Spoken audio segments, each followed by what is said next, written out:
Good evening and welcome to Rock, Paper, Hand Grenades. Once again, I'm your host, Joshua Solomon, and with me is the Honorable J.P. Marzullo. How you doing, J.P.? I'm doing okay. It's this great summer weather and the humidity. It kind of brings me right back to Maryland, and it's been horrible. It was brutally hot this weekend. Oh, yeah. To the point where my wife and I wanted to go on a bike ride, but it was just too hot. We just weren't gonna. Good move. Yeah, Good move. but I can't say that it's a bad thing though, because literally we had no summer. Oh yeah, it rained the whole time. It rained all the time. I have never seen so little summer. Right. We've had 20 days of sun up until this last week. So I'm happy for the heat. So yeah, we've had a lot of rain, and then it just straight to heat, and who knows where we're going next. As always, we are sponsored by the Wilson Hill Pistol Club, 1732 Lakeshore Road, wilsonhillpistol.org. The monthly membership meeting is tonight at 7 p.m. All are invited. We do not have a closed membership like other firearms clubs in the state. And we will be setting a lot of this winter's schedule tonight. We'll be talking about training and other events that are going to be taking place at the gun club for the rest of the year. So we're done with summer break. 7 p.m., 1732 Lakeshore Road, the oldest continuous sports shooting club in the state. And that's my plug for them tonight. I think that's it. We've already seen and been introduced to the Honorable James Spillane. Thank you.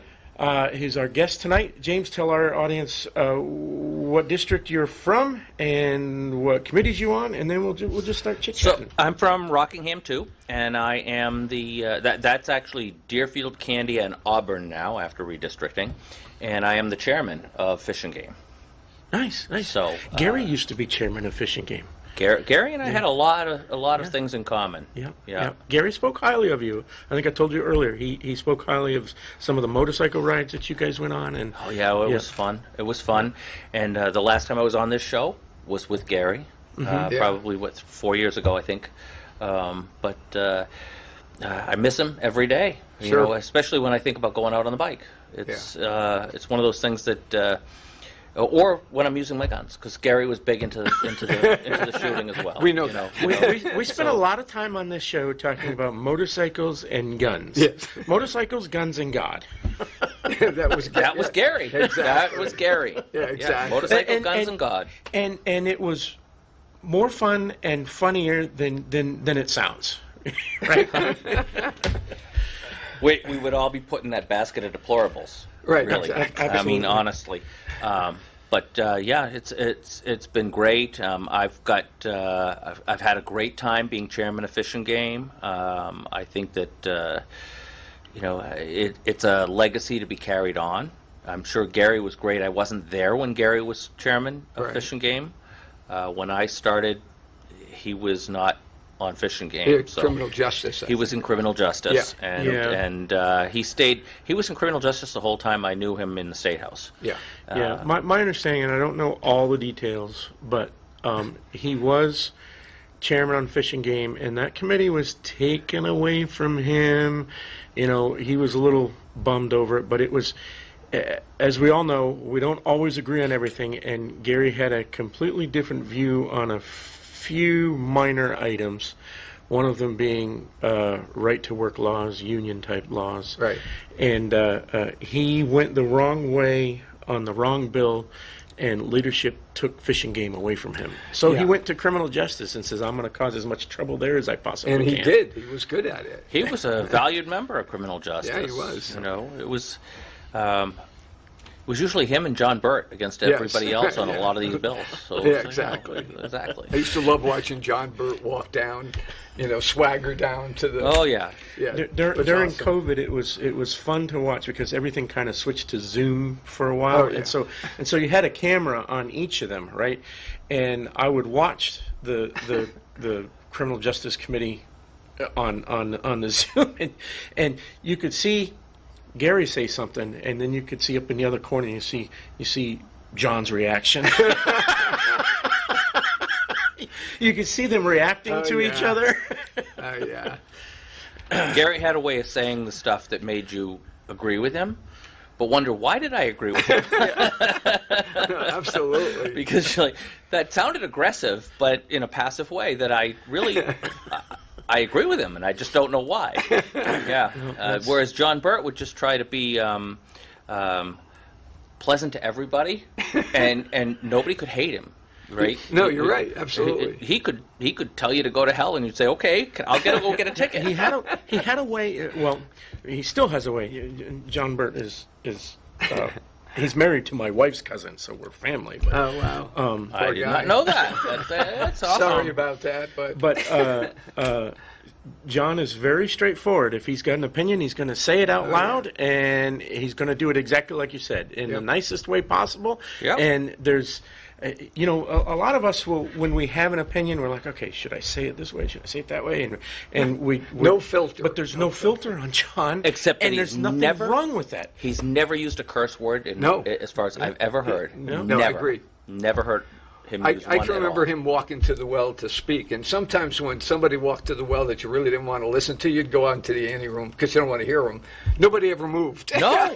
Yeah. They just sat there and said, whatever's okay, coming here we is come. gonna You be got to good. see this. Right. Oh, you know, yeah, exactly. everybody, even the Democrats who didn't like him much, had to sit and watch it because they had to see, what is this going to be? Yeah, exactly. Absolutely. Folks would go up to John and say, John, how are you going to vote on this? And do you plan on speaking? And what can we do to get you not to speak? Because they knew it would be something, it was either going to go this way or this way, but there was no middle. So, you know, it's interesting because he had Hot Dog Day, remember? Oh, yeah, Every year. absolutely. So he initiated fantastic. that and then gave the funds to It was the dogs and... SPC. SPCA? Yeah. So I can remember him, you know, he always talked to everybody. And they loved it. I mean, you get the most liberal Democrats coming through. Who's the guy up in where the University of New Hampshire is? He had a ponytail. Oh, that's... What's his name? That's Horrigan. Yeah, Horrigan. Well...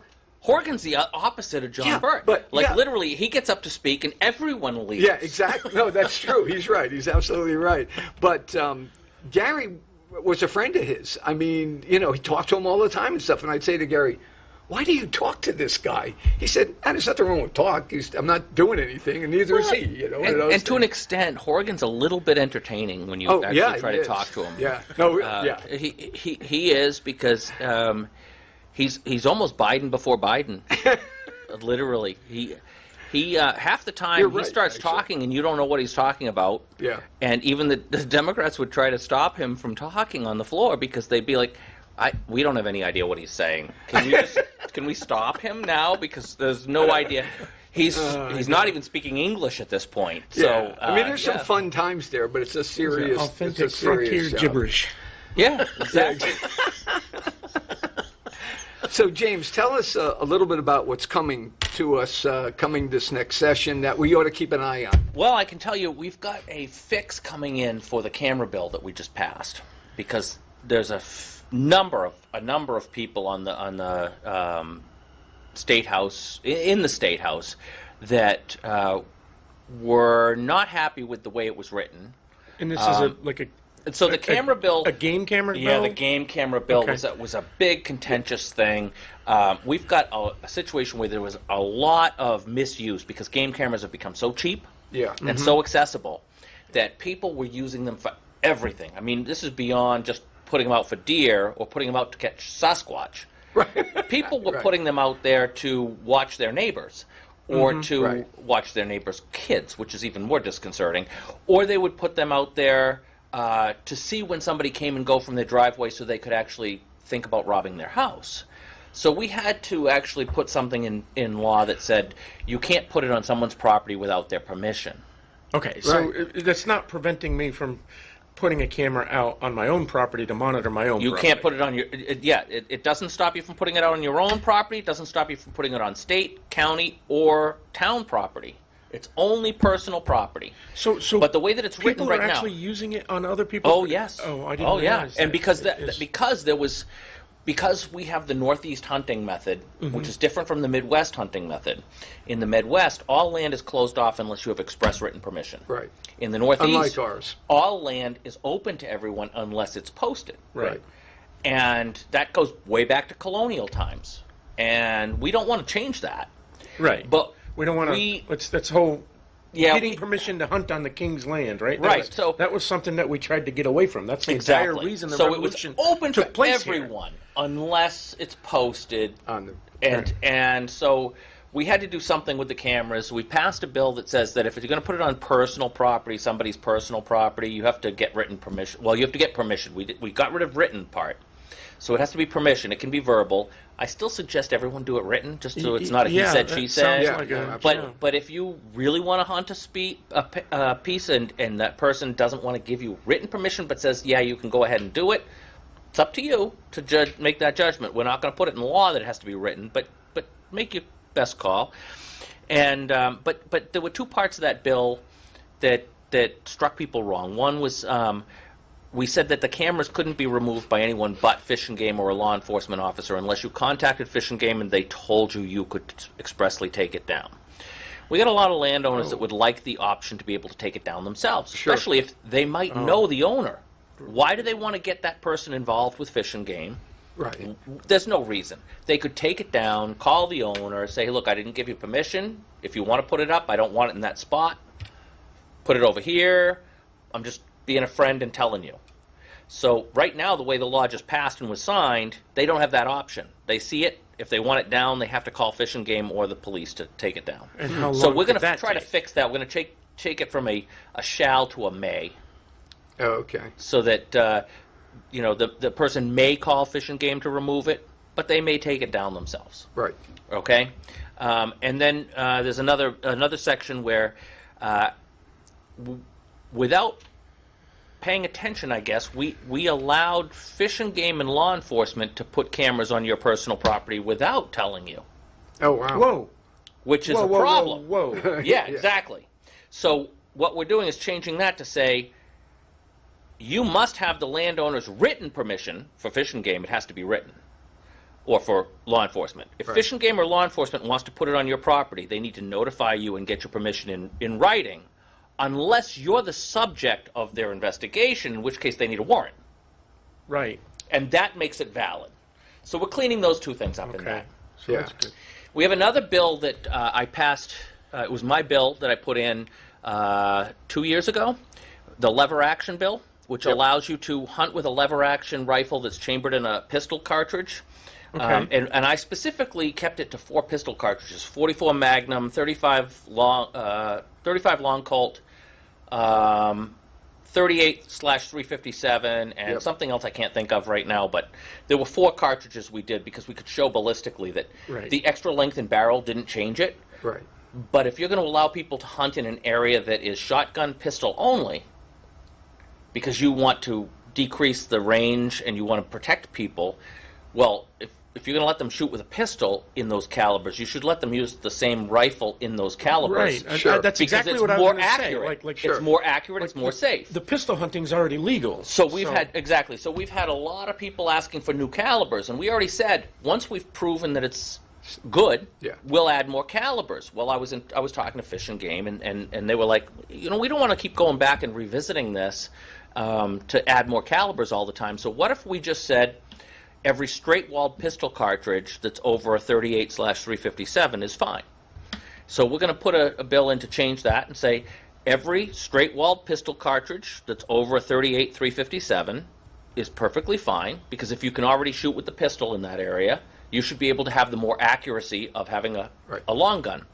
We'll also take out the lever action too. It's much safer because you've got a much more defined target area. Right. And distance and And as anybody who fired shoots a pistol knows that all it takes is a tiny bit of change here, and all of a sudden you're off 40 yards down there. So this will keep the shots closer where they're supposed to be. You're on target more often. It's much safer.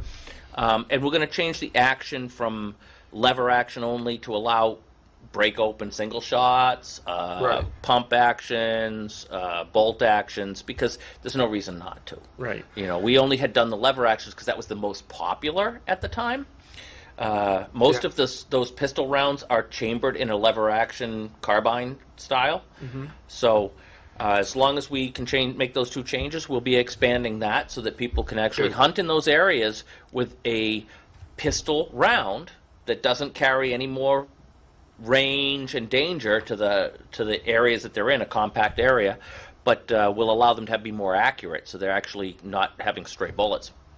And at the same time, I noticed that our pistol law also expels out all of the rounds you can hunt with pistol. Yeah. And since people keep developing new pistol rounds, that's kind of ridiculous as well. So I want to make the same change into the pistol area and just say everything bigger than a 38/357 is fine. Actually, in the pistol section, it doesn't have to be straight wall, because you can use a single shot 308 pistol in a rifle area, right? Right. There's companies that make a lot of the single shot competition pistols that are in higher calibers. Yep. And they're necked down for higher velocity. They're not a straight wall. So there's a lot of those pistol calibers that are in the list right now. But what we want to do is get rid of the list and just say everything above this is good, because it's above that is ethical to shoot an animal. Below that, now you might wound but not kill, and then it's not ethical. Exactly. So that's why we have to have a minimum, and then we can go higher. But it doesn't make sense to keep a list of what's permissible. Right. Because then, like you said, you have to constantly go back.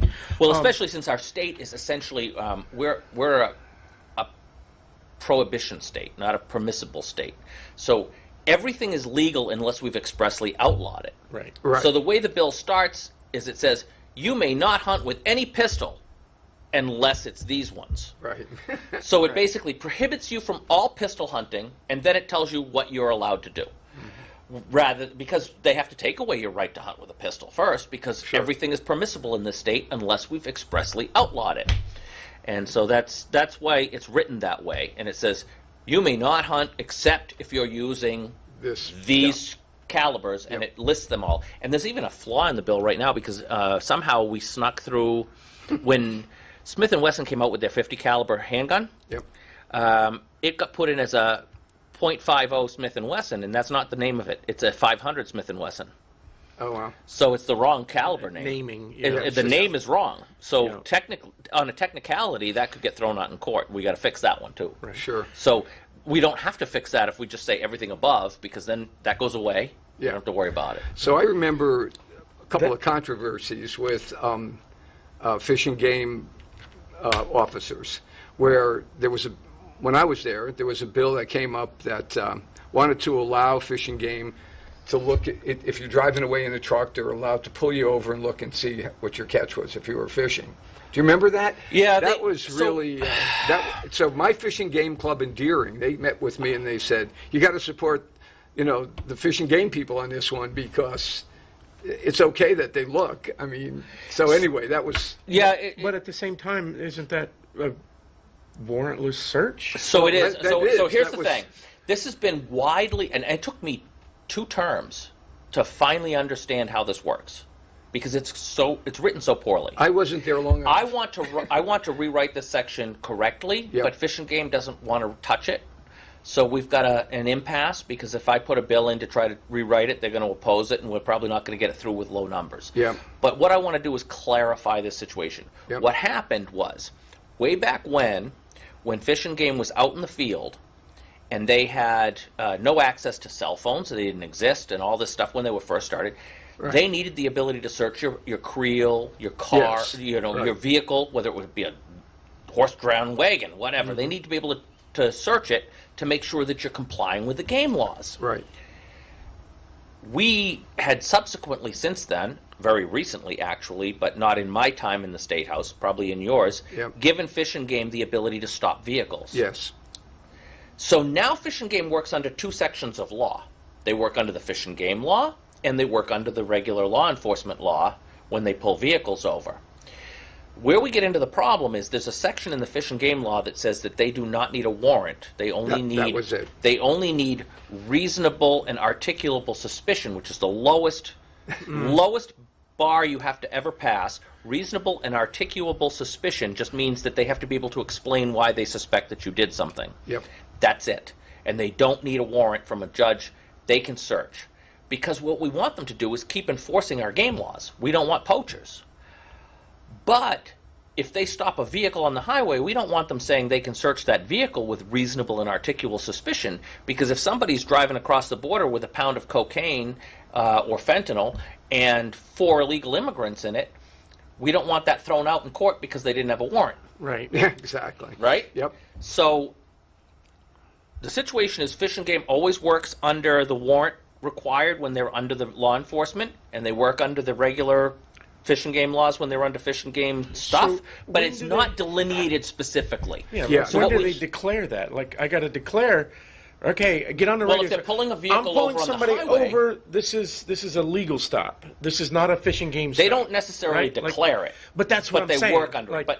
But here's the thing: what they need to do, what we should do, is rewrite the Fish and Game statute to say specifically when they're working under this section of law, they must have a warrant. When they're working under Fish and Game law, they do not.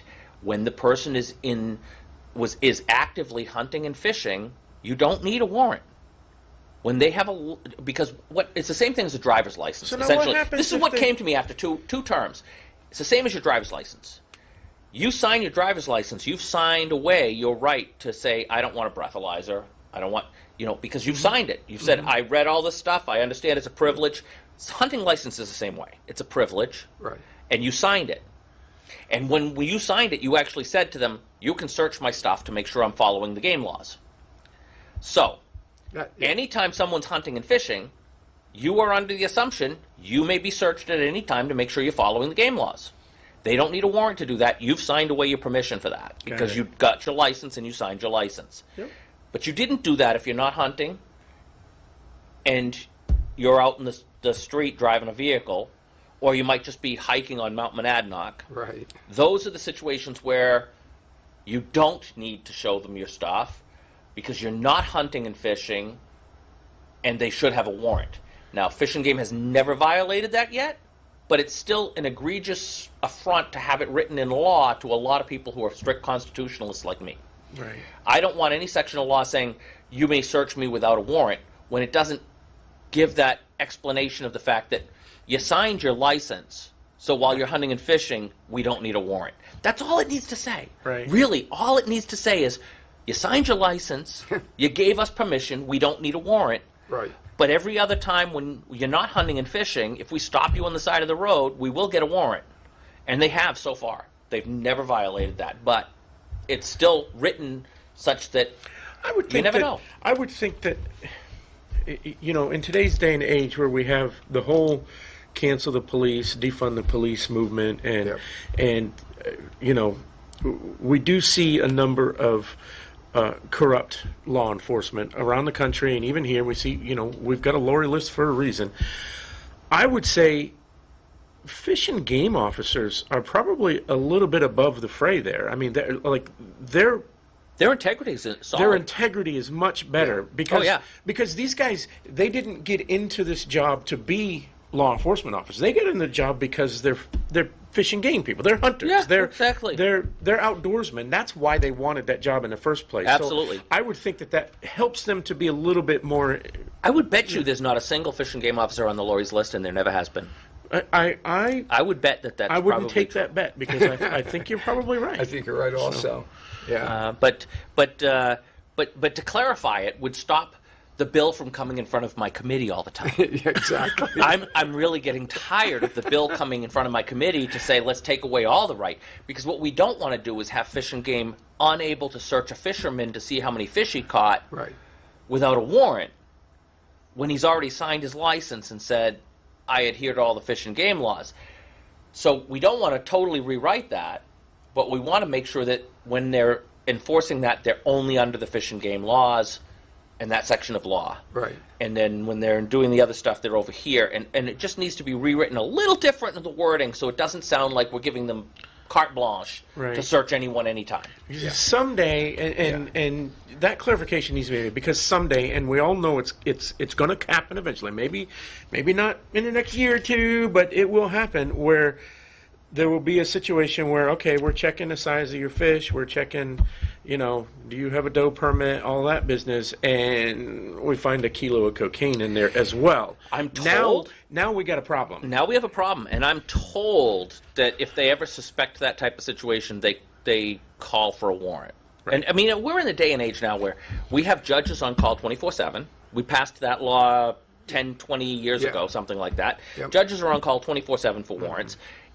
Fish and game officers with sat phones and everything can reach somebody all the time.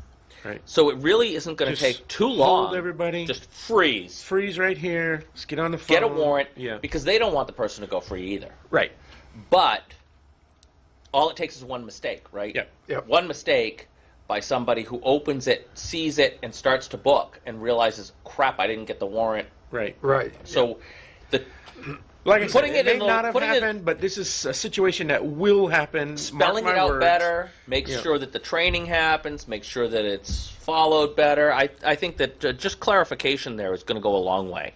Yeah. And it'll definitely stop the bills from coming in front of my committee. I've seen the same one. I put the same one in twice. Change 2 words. I put the same one in twice before I realized what was really going on, how it was really working. And so what we need to do is stop. And I've seen it 3 other times too. So I didn't put it in, right? And I won't co-sponsor it because I know that that's not the fix we need. What we need is different, right? We don't need to just repeal that whole thing. What we need to do is fix the way that the wording is. Make sure that if you're hunting and fishing, if you have a license, yes, they can search you because you signed it. Right. It's interesting. So along with that, there's a couple of things we want to talk about. We want to talk about, well, as long as we're on fishing, game, and hunting, let's talk about Liberty House and charities. And sure, tell us about this. Actually, JP, I was happy to play some golf with you guys twice this year. Yep. Twice. I signed up to play your tournaments and help raise money for Liberty House. But in addition, I have my own charity that I started on my first term in Fish and Game when I realized there was nothing we did for veterans in the state for hunting licenses. Yep. And the fact that we are one of the highest per capita veteran states in the nation means we really can't give free licenses to veterans. We'd go bankrupt in the Fish and Game department. So I started my own charity, New Hampshire Veteran Sportsman Foundation, that gives free hunting and fishing licenses to any New Hampshire veteran. And we don't care if they're honorably discharged, dishonorably discharged. Heck, I could make the case that a dishonorably discharged veteran needs to be out in the woods hunting and fishing more than somebody who was honorably discharged, because they got a lot more going on and a lot more demons to try to get through. Absolutely. But we'll give anybody who will send my charity, it's www.nhvsf.com. And we also have www.nhvsf.net, but we weren't able to buy org because some other antique automobile organization owns it, which is weird. It's strange. But yeah, it is it's strange. a strange combination of letters to be used by 2 different organizations with completely different purposes. It is. It's totally weird. But we work 100% from donations. We don't use money for anything except when we have to register with the state, Secretary of State. So 100% of the money we take in goes back to the veterans and free hunting and fishing licenses. Yep. One of the hardest things we've got, though, is to try to get veterans to ask us for help. It's always hard. It's always hard. Yeah. And I've had, I don't think I've ever had there's a pride issue there. Exactly. Yeah. I don't think I've ever had one veteran ask me for help themselves. It's always their wife, their sister, their son, their daughter. Right. Somebody else will say, can you help me out with a license? And then I'm like, yeah, absolutely. All we need is a request. We're not going to check to see if you really need our financial help. If you ask for it, well, damn it, you need it. Because I've learned long ago, you're not even going to ask for it if there's no way you need it. Ask for it. If you ask for it and you can prove that you're a veteran, because we want to make sure we're not getting scammed by people. So Right. we usually just say copy a DD-214. That's Yep. all. You know, I've also used VA card. Yep. Right. So proof of veteran status, proof of New Hampshire residency. That's it. It's 3 things, and we get you a free hunting and fishing license. Some veterans don't want to go out hunting; they don't want But to pick they'll the gun go up, fish, but right. they'll fish. Yeah, absolutely. And in that instance, I'll give them Everybody go I'll give fishing. them a freshwater and saltwater license. Right. Yeah, because you need 2 now. So, because you need the second one for saltwater, Yeah. so I'll give them both. They can freshwater or saltwater. But if they if they want to go hunting, we'll give them a hunting and a fishing. Or if they don't plan to fish, we'll just give them a hunting. But we'll do what's best for them and make sure it happens. And JP, your Liberty House probably has a lot of people that want to get out hunting and fishing. So you really should talk with us. Yeah, I about think New Hampshire residents that might want to. Yeah, I think do the a little issue fishing. is that a lot of these guys don't want to have any connection at all with sort of other organizations. Let me just say it that way. That doesn't mean they shouldn't take advantage of that, and Liberty House should possibly... They could be an intermediary. Right, you know, exactly. So the difference is, here's what happens. At Liberty House, we have residents, Yeah. so they all have jobs now, 18 of them, which is awesome. I mean, people have hired these guys. That many. Yeah, yeah. So we have 18 They've in there now. expanded, I think, since. Well, yeah, I've because started we talking. moved from a house Yeah. to a retirement home for priests at Catholic Charities. When I signed the agreement with Catholic Charities, they took on the responsibility. We gave up our, you know, Oh, that's our right. 501c3. Yep, we did now talk it about goes that. through Catholic, Catholic Charities. Charities. But if you want us to go to Liberty House, like you're going to give us a check, it has to say Liberty House on the check, or it goes into a general fund. Right. And we understood that. But there's a couple of other, David Binford, he tries to get guys to go deep sea fishing. Yep. But most of those guys aren't in situations like we have. Those are veterans who need help, but not necessarily are addicted to anything. Right. So that's always the issue. But these guys keep pretty busy. And I'll tell you something. I like your idea, though. I mean, I didn't realize that that you were But, doing I that. mean, even I mean, anyone who's gone freshwater fishing just knows how relaxing Oh, it is. and Absolutely. how it's a reboot for the brain, and, Yep. and that's exactly what a lot of veterans, even the Liberty House of veterans. So I'm going to tell you need. what the most impactful. It's something that the most yeah. impactful response I had was probably the first year we started, and we were on WMUR a few times. Yep. And WMUR really doesn't care about the charity now because we're old news. Right. But when we were on there, we got a lot of response from people, both donations and people asking for licenses. And Yep. one woman who contacted me was the sister of a veteran. Right. And he lived up along the Connecticut River near Vermont. Up toward Vermont, Up yep. toward Vermont. And she said, he's on a road that's only accessible like 9 months out of the year. And he's in a shack, and he doesn't have a lot of money, and he's just making it day by day. But he would really like to get out hunting and fishing, and he just can't because he doesn't have the funds for that. Right. Right. And I said, well, get his DD-214 and get his proof of residency with a picture of his license or what have you, and we'll make sure it happens. We got it to her. She brought it to him, and she came back and told us, when I gave it to him, he said, you know, my buddy who passed that left me the boat on the side of my house, I'm going to go out and start fixing the boat up. Nice. Every day Oh, he got went him out. up, got him up and moving. Every Yeah, day he exactly. went out there and worked on that boat. Yep. Because he had a purpose now. He had an ability to go out and fish, Right. and he wanted the boat working that his buddy had left him. And so he went out every single day working on that boat, get it I working think again. that's awesome. You're doing a great job And there. that was the most impactful thing I think Yeah. I've ever had happen. And it's true with all veterans. You know, the impact on my life had been tremendous for what we were doing at Liberty House. And so, you know, you come around to that point. So he's doing a great job with that, and we certainly appreciate it. All the veterans do.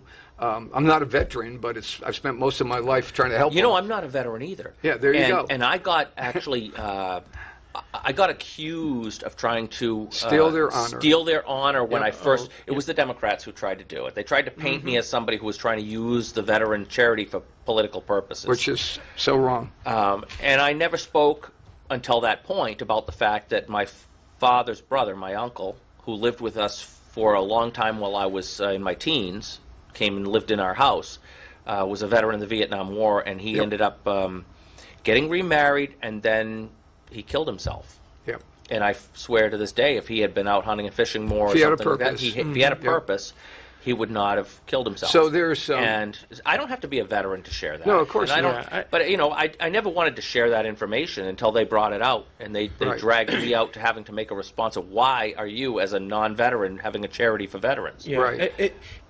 Exactly. I don't think, especially folks on the liberal side of the aisle, I don't think they understand what it means to support veterans and to be a patriot and not be a veteran. That doesn't compute with them, but we come from these families that have these issues, right? I have my great uncle. After my grandfather passed, he's buried at Arlington, but after my grandfather passed, his brother was the only one left. Well, this is a man who lived into his 80s and had a Bronze Star for Normandy. Yes. But when he was the last brother, he took his own life, right? And it's amazing that people can look at you and say, "Well, you're not a veteran. How come you're not taking advantage?" You must have an ulterior motive somewhere. Exactly. Right? Exactly. That's the first thing they think of. So my grandfather was a 30-year vet. My father was a 30-year vet. I've got uncles and cousins who are vets, and what I tell people is they served so that I had the choice not to. They gave that to me. Exactly. That's why I can do this. That's why I can be an advocate. And that's Plus, why you can be an advocate. Yeah. Because those things have touched you personally. Yep. So the thing is that people don't understand that, though, and you get more compliments from veterans thanking you for doing the stuff you do for them because, you know, it's our turn to serve them. That's how I've always looked at it. It's our turn to serve them. You know Al Baldacero. Of course I do. When I have him on my board for the charity, he's on the board, and when I got attacked by some groups that were trying to say that I was using this for personal purposes, and Al stepped up. Oh, he came back at them. Don't cross Al. No. No. He came out and told them it means more that he's not a veteran and he's doing this. Exactly. What are you doing? Right. Yep. You know? Exactly. No, absolutely. And that's where he came right down on them and he tore them to shreds. Yeah, you don't mess with a Marine. So no, absolutely not. Oh. All right. What do we want to talk about? I want to talk about briefly the border crossings. Okay. The Senate Bill 135 was tabled by the House, probably on a party line vote. I'm not sure. Yeah, what the details that was one of those. That was but, one of those that we just didn't have the attendance that day to be able to make sure it would happen. Yep. So in order to prevent it from dying, we had to table it. Right. So then you can bring it back up. So we actually, you'll find that Republicans voted to table it. But why did we do that? Because we didn't want to kill it. It can come back this year. Right. Yes. It would be dead for this year if we had not tabled it. Right. Yep. So Senate Bill 135, for the viewers, what it did was it provided for more funds and people to patrol and manage our northern border with Canada. Yep. And it also had a provision in there to make it illegal for any town or city in New Hampshire to be a sanctuary, quote-unquote sanctuary city. And that really didn't sit well with the Democrats. And because everyone said, "Oh, it's not a big deal. This is a phantom problem. This border issue does not apply to New Hampshire." But 3 events have taken place in the last 30 days. Yes. That are absolutely horrifying. What are they? So we had the basically terrorist or assassin, I don't know what you want to call him, from Mexico that we caught over in the seacoast. I think it was Brazil. Brazil. Right. He's wanted for 11 murders. 11 murders. He was part of the military in Brazil at the time, and he assassinated 11 people in his capacity. And then he escaped to the U.S. and was living on our seacoast. Working, by the way. Working. For quite a few years. Yeah. For a number of years. And he didn't have any credentials, so any company that hired him was doing it illegally anyway. But now you turn around and you look at Biden, who's trying to now investigate Elon Musk because he's not hiring Right. illegal. You know, Right. I mean, I don't know where this comes from. This is like hard to literally, believe. it is bizarro world. It really is. We have rules about what technology you can expose to people. You can't. Yeah. So that's missile technology. So for crying out So loud. then on top of that, we also had the Mexican national who was illegally smuggling 4 people. Right. That was And just that was caught yesterday. yesterday. Yeah. Yesterday. Yep. And then there was another one. What was the There other was one of them. It was like July 11th. July. It was another Mexican national, and it was 9 people he was smuggling across Didn't the they have New Hampshire drugs, too? border. And they had drugs as well. They had drugs as well. So Both of them had drugs. yeah, actually, I think I read that the 4 had some drugs too. It wasn't as much. But it's human smuggling, drug smuggling, and professional assassins that are coming into the state of New Hampshire. Well, that's exactly why we need to not be a sanctuary One thing state. you haven't seen yet is the ages of these 4 people. I Yes, haven't seen it. No, I haven't seen it. I guarantee these people were probably being brought in for human trafficking. Right. They were one- probably being brought in I think they because spoke what they've about started one to do, adult woman, but they didn't talk about the rest No. of them. All I know is it was 9 people. they have started using the North Pipeway, the Quebec down to New Hampshire to get to Boston to bring prostitutes in. And they're human trafficking these people down, so they give them free entry to the U.S. if they'll work for them as prostitutes for X number of years to work their debt off, Right. which is just essentially modern slavery. Yeah. I don't And understand. it's absolutely egregious, and I can't understand why more people aren't outraged about it on the left, because Right. they don't seem to be. They just seem to be thinking that, Yeah, you what know, they're happened- getting in the U.S., so it's all, you know, milk and honey. But it's not. They're being forced to do things that they would not want to do on their own. Exactly. And so essentially, what I've seen is that there's now a pipeline through Canada bringing them to our border because they know it's porous, Sure. and it's close to Boston. See, that's the problem. See, this is why I could never be a criminal, because I don't understand how a Mexican national who was deported in 2011 and is not supposed to be anywhere near the United States, he was deported back to Mexico in 2011. How did he end up in Canada with a bunch of human traffickers? Did Canada let him in? Yes. How did that happen? Canada I don't let understand. them in. So what's happening is they're either coming in through the West Coast and then traveling across Canada, or they seem to get in through the Newfoundland area and come over that way. But they're coming into Canada, and Canada is letting them in as long as they're not Thank you, staying. Justin Trudeau. As long as they're not staying. Right. If they're staying in Canada, they get kicked out.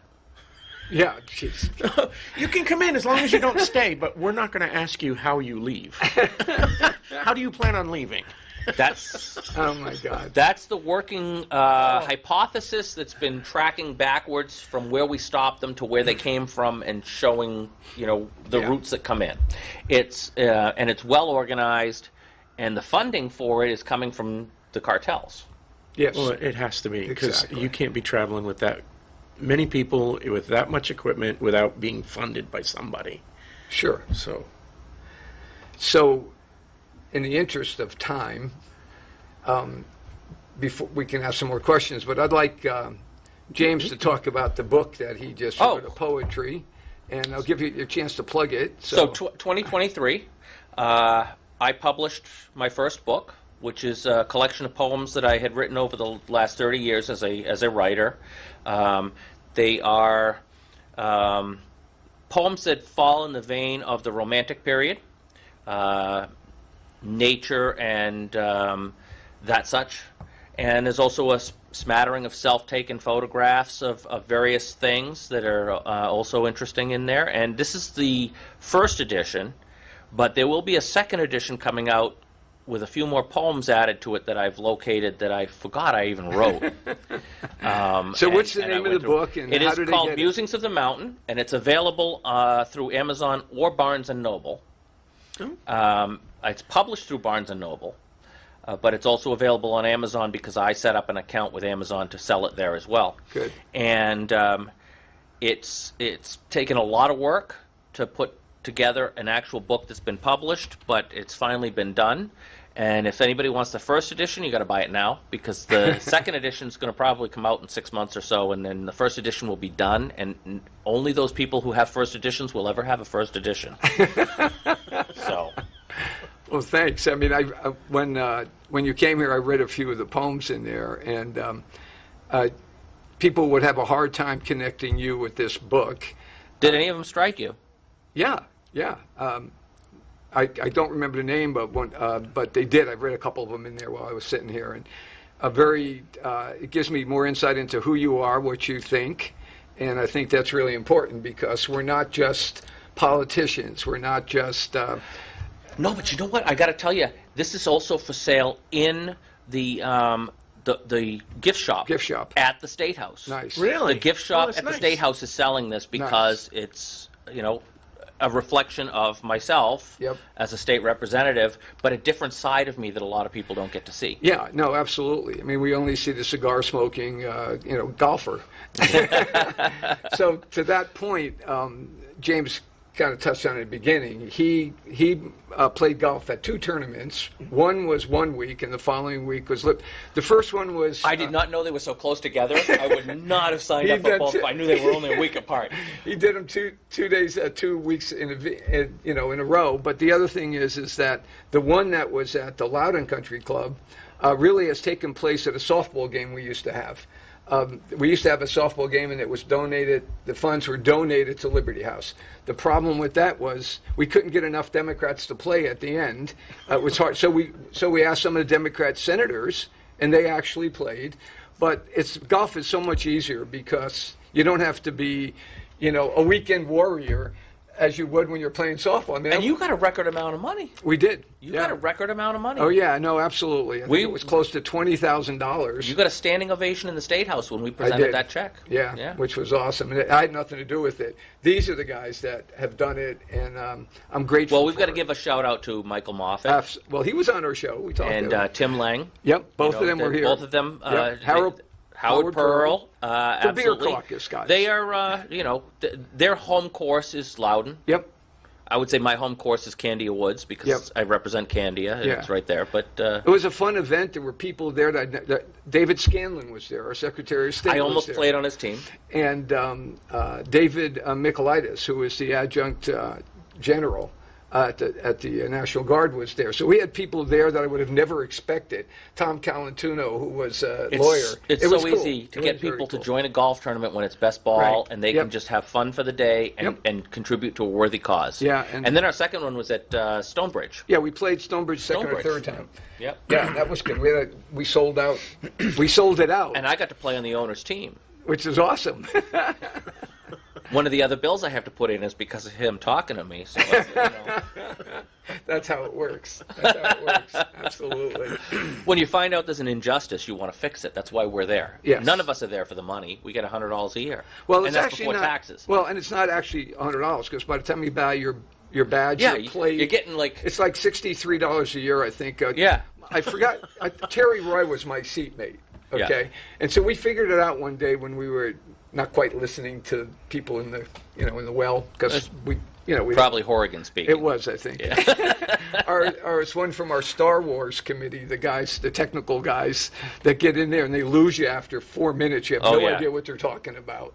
Yeah. But he was figuring out one day how much we actually made, and he didn't even do it by hours because when you get down to hours, it was like 23 cents an hour or less than that. Maybe. It's got to be way less. Yeah, it was pennies. That. It was ridiculous. It depends on if you're a chairman or if you just show up every now and then. So you got to pay for your plates. You got to pay for your plates. You got to pay for your business cards. Yep, your business. You got to pay for your badge, but you only do that once. Yeah, right. And then you keep the same one. Yeah. But you got to still buy the business cards frequently. You got to pay for the plates every term, every 2 years. Yep. And they charge you for that on top of your regular registration.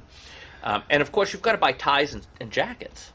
Right. So you actually lose money. Yeah, you do. Absolutely. $100 stipend is not going anywhere. Yeah. Okay. No, and the reimbursement for mileage that we get essentially buys me lunch. Right. Yeah, exactly. Right. Yeah, if you live, the only ones who make out with that is those who live in North Country. Right. But they have a 2-hour drive to come to session. I wouldn't want that. No, I wouldn't either. No, absolutely not. absolutely not. Is there anything else you want to touch on? We've got about 5 minutes or so. Yeah, we're 2 or 3, 4 minutes. See, it went really quick. I know, it always goes quick. It always goes quick. If there's something coming up that you want people to be aware of, you know what? We've got the special testify. election in Nottingham and Northwood. Yeah, we've been talking about anybody that. watching who's in Nottingham and Northwood, we need everyone to either put in an absentee ballot or get out and vote on the 19th. Yeah, because the numbers are so close. We are so close in the House right now that literally this one seat could put us in a dead tie in the House, and we could if we lose it. We could, if we lose this seat, we could be in a dead tie, and we could end up losing the speakership. We could end up losing our committee chairmanships. Yep. We need every person in Nottingham and Northwood to get out and vote or put in an absentee ballot if you don't think you're going to be able to make it or the weather might be bad, whatever. We're pulling a card from the playbook of the Democrats, and the absentee ballots are welcome. They changed the game. They said we're welcome all the time, even if you're not absent. Do it. Yeah. Now the vote's in the bank, and it's going to get counted. And it's incredibly important because historically, conservatives don't typically show up to special elections or special elections, and this is really going to hurt if we lose even one of these races. They are trying to take away. The first thing they're going to do is take away all of our education freedom accounts. Of course, they will. They've actually been hugely bankrolled. They've got TV commercials over in Northwood and Nottingham for a state rep seat. Have you ever seen anything of the like? Never seen it in my life. But the Democrats have been putting so much money behind this, and it's backed by the teachers' unions, and they want to get rid of. They want the Democrats to take control so they can strip away all the freedom we've given people to have school choice. Exactly. And if you care about school choice and you want to make sure your kids have the best education possible, you can't let them win. That's it. Yeah. No, these two are very important. We already dropped the ball on one of the special elections, right? Yeah. So but we didn't really think we didn't have much of a chance on that one because it was Epping, right? No, this was way off in the Keene area. Oh, that's right. Yeah. I'm sorry. Yeah.